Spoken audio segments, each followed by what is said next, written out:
తిరుపతిలో జరిగిన తొక్కిసలాట, కల్తీ నెయ్యి సంఘటనల దురదృష్టకరమని AP deputy CM Pawan Kalyan అన్నారు. తిరుమలలో కల్తీ నెయ్యి వ్యవహారంలో సిట్ టీం నలుగురిని అరెస్ట్ చేసినట్టు తెలిపారు.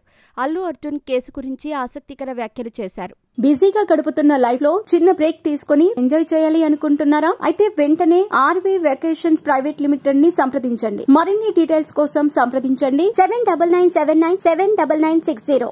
కేరళ, తమిళనాడు రాష్ట్రాల ఆలయాల సందర్శన ప్రారంభించిన పవన్ కళ్యాణ్ బుధవారం ఉదయం కొచ్చి విమానాశ్రయానికి చేరుకున్నారు. అటు నుంచి కొచ్చి సమీపంలోని శ్రీ అగస్త్య మహర్షి ఆలయాన్ని తన కుమారుడు అకీరానందంతో కలిసి పవన్ కళ్యాణ్ దర్శించుకున్నారు. అక్కడ అకీరాతో కలిసి పూజలు చేసి పూజారిని ఆలయ విశిష్టత అడిగి తెలుసుకున్నారు.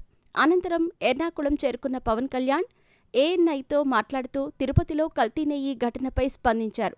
తిరుమల బాలాజీని ప్రపంచవ్యాప్తంగా ఉన్న హిందువులు ఎంతో పవిత్రంగా భావిస్తారు. ఆయన ప్రసాదాలను సైతం అంతే పవిత్రతతో స్వీకరిస్తారు. కేరళ నుంచి సైతం ఎంతోమంది తిరుమల శ్రీ వెంకటేశ్వర స్వామిని దర్శించుకుంటారు. కానీ తిరుమలలో నెయ్యి కల్తీ జరగటం దురదృష్టకరం. ఈ కేసులో సిట్ అధికారులు నలుగురిని అరెస్ట్ చేసి దర్యాప్తు ముమ్మరం చేశారు. ఆలయాల నుంచి ప్రజలు డబ్బు కోరుకోరు. భవిష్యత్తులో ఇలాంటి ఘటనలు రిపీట్ కాకుండా చూస్తాం. పుష్ప 2 ప్రీమియర్ షో సందర్భంగా తొక్కిసలాట జరిగి ఓ మహిళ చనిపోగా ఆమె కుమారుడు ఇప్పటికీ ఆసుపత్రిలో ప్రాణాలతో పోరాడుతున్నాడు.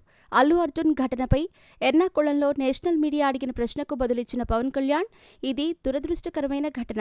అయితే ఈ సమస్య ఇప్పటికే ముగిసిపోయింది. సెలబ్రిటీలకు ఏదో ఒక టైంలో ఇలాంటివి అనుకోనివి జరుగుతూ ఉంటాయి. కానీ సెలబ్రిటీలే సంయమనం పాటిస్తూ కొంత జాగ్రత్తగా వ్యవహరించాలి. బాలుడు శ్రీతేజ్ త్వరలో కోలుకుంటాడని ఆకాంక్షించారు పవన్ కళ్యాణ్.